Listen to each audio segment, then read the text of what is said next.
بسم اللہ الرحمن الرحیم۔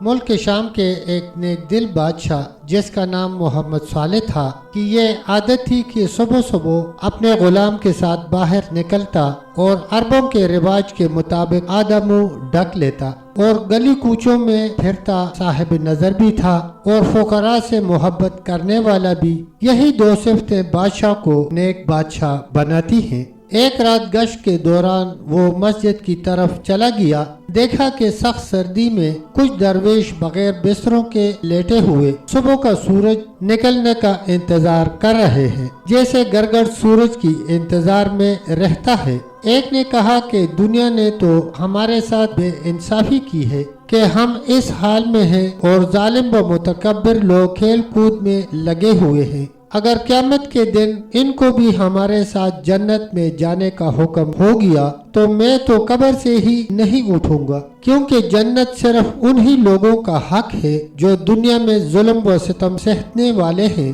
ظالموں کا جنت میں کیا کام؟ ان ظالموں سے دنیا میں ہمیں سوائے رسوائی کے کیا ملا جو جنت میں بھی ہم پر مسلط کر دیے جائیں۔ اگر ان میں سے کوئی جنت کی دیوار کے پاس بھی آیا تو جوتے مار مار کے اس کی کھوپڑی توڑ دوں گا۔ بادشاہ نے اتنی سی بات سنی اور وہاں ٹھہرنا بہتر نہ سمجھا اور خاموشی سے چلا گیا۔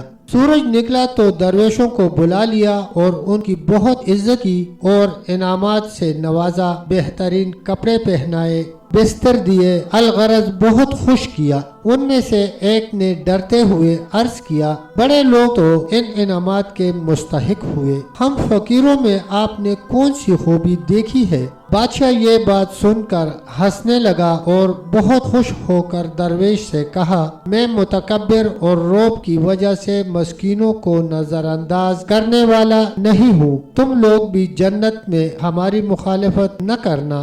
آج میں نے صلح کی ہے تو کل تم بھی صلح کر لینا۔ بادشاہوں کو درویشوں کی خیرخواہی اور خبرگیری رکھنی چاہیے اور درویشوں کو ایسے بادشاہوں کے لیے دعاگور رہنا چاہیے۔ اگر دونوں میں سے کسی ایک گروہ سے کوئی غفلت یا سستی ہو جائے تو درگزر سے کام لینا چاہیے۔ خوش نصیب بندہ ہی درویشوں کو آرام پہنچاتا ہے اور ان خاک نشینوں کو خوش رکھنے والا ہی کل جنت کے درخت کا پھل کھائے گا۔ خودی سے بھرا ہوا شخص چراغ کی طرح روشنی نہیں پھیلا سکتا، کیونکہ وہ تو قندیل کا ایسا شیشہ ہے جو پانی سے بھرا ہوا ہے۔ جب وہ خود روشن نہیں تو دوسرے کو خاک روشن کرے گا۔ حضرت سعدی رحمۃ اللہ علیہ فرماتے ہیں، محفل کو وہی شخص روشنی عطا کرے گا جس کے سینے میں شمع کی مانند سوزش ہوگی۔